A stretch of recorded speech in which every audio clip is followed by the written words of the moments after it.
You've been checking the internet. Maybe you got one of those letters saying, I want to buy your house for cash. Your neighbor just sold for a number that surprised you, but was it a good surprise or a bad one? Now you're wondering, what is my house actually worth right now? Not in the 2022 frenzy, not what you hope it's worth, but what would a buyer actually wire to the title company today? Let's look at the 2026 reality. I'm Tom McNamara. Every week, homeowners ask me this, and every week I see them get tripped up by Zestimates, outdated comps, and flat out wishful thinking. Today, I'm showing you how Florida home values actually work in 2026. Why the number you see on your phone is probably off by 5 figures, and how to get a real answer. Let's start with the Zestimate. Zillow's algorithm looks at public tax data and recent zip code trends. For many, that number is gospel. Here's the problem. Zillow has not walked through your front door. It doesn't know your kitchen was last updated in the 90s. It doesn't know your neighbor's comp had a brand new $30,000 roof, while yours is 15 years old. Zillow's own data admits their Zestimates for off-market homes can be off by 7% or more. On a $500,000 Florida home, that's a $35,000 swing.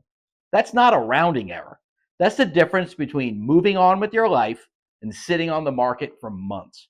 Look, I know this is a lot of data to digest, but if you're sitting there trying to do the math in your head while I'm talking, let's make it easier.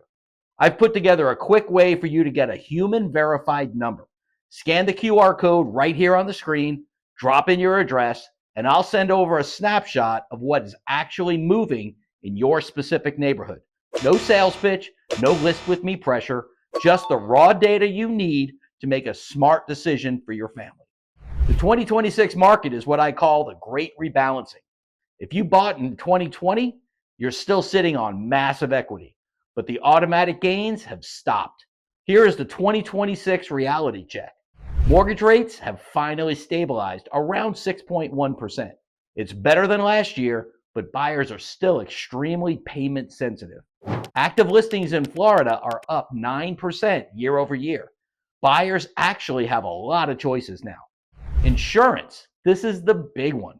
Premiums have leveled off, but they are still at record highs. If your home is not insurance friendly, its value is lower than a similar home that is. Your home's value comes down to what a qualified buyer is willing and able to pay today. That number is driven by sold comps from the last 90 days. Active listings are just dreams.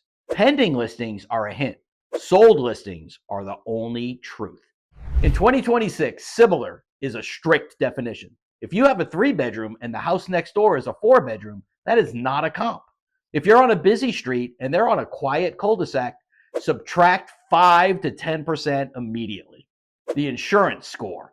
Does your home have a hip roof with a 2025 mitigation report? If so, your home is worth more because the buyer's monthly insurance bill will be hundreds lower. If your roof is over 15 years old, many buyers cannot get a standard mortgage because they can't get insurance. Move-in ready? With labor costs still high, 2026 buyers are exhausted. They will pay a massive premium for Turnkey. Your home is worth what someone will pay, not more, not less. The sooner you get a realistic number, the sooner you can plan your next chapter. If you want the truth, not the Zillow fantasy, scan the code or just reach out. I'll give you real numbers based on real sales. This has been the Florida Real Estate Insider. I am still Tom McNamara. I'll see you in the next one.